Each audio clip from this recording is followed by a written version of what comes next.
5월 16일 오늘의 큐티 승리의 기쁨은 잠시 항복하라. 사무엘상 5장 1절에서 10절 말씀. 이스라엘이 블레셋과 전투에서 진 후 어떤 일이 있었는지 한번 나눠볼까요? 다 같이 한번 말씀 나눠볼게요. 블레셋 사람들은 하나님의 궤를 빼앗아 그것을 에베네셀에서 아스돗으로 가지고 왔습니다. 블레셋 사람들은 하나님의 궤를 다곤 신전에 가지고 와서 다곤 신상 곁에 두었습니다. 아스돗 백성이 이튿날 아침에 일찍 일어나 보니 다곤 신상의 얼굴을 땅에 대고 여호와의 궤 앞에 쓰러져 있었습니다. 그래서 아스돗 백성은 다곤 신상을 제자리에 다시 올려놓았습니다. 이튿날 아침 아스돗 백성이 잠에서 깨어 일어나 보니 다곤 신상이 또 땅에 쓰러져 있었습니다. 다곤은 여호와의 궤 앞에서 머리와 손이 부러져 몸통만 남은 채 문지방에 엎드려 있었습니다. 그래서 오늘날까지도 다곤의 제사장들과 아스돗의 다곤 신전에 들어가는 사람들은 그 문지방을 밟지 않습니다. 여호와께서는 아스돗과 그 이웃 백성에게 벌을 주셨습니다. 여호와께서는 피부에 종기가 나는 큰 고통을 그들에게 주셨습니다. 아스돗 백성은 그런 일이 일어나는 것을 보고 말했습니다. 이스라엘 신의 궤를 이곳에 둘 수 없다. 하나님이 우리와 우리의 신 다곤을 벌하고 있다. 아스돗 백성은 블레셋에 5 왕을 모이게 하고 말했습니다. 이스라엘 신의 궤를 어떻게 하면 좋겠습니까? 블레셋의 왕들이 대답했습니다. 이스라엘 신의 궤를 가드로 옮겨라. 그래서 블레셋 사람들은 이스라엘 신의 궤를 가드로 옮겼습니다. 하나님의 궤가 가드로 옮겨진 후에 여호와께서는 가드성에 벌을 주셨습니다. 하나님은 가드의 늙은 사람과 젊은 사람 모두에게 고통을 주셨는데 그들의 피부에도 종기가 나기 시작했습니다. 그러자 블레셋 사람들이 하나님의 궤를 에그론으로 보냈습니다. 하나님의 궤가 에그론에 도착하자 에그론 사람들이 소리를 질렀습니다.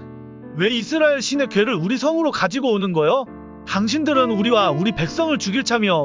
에그론 백성은 블레셋의 왕들을 다 모이게 한 후에 그 왕들에게 말했습니다. 이스라엘 신의 궤를 원래 있던 자리로 보내시오.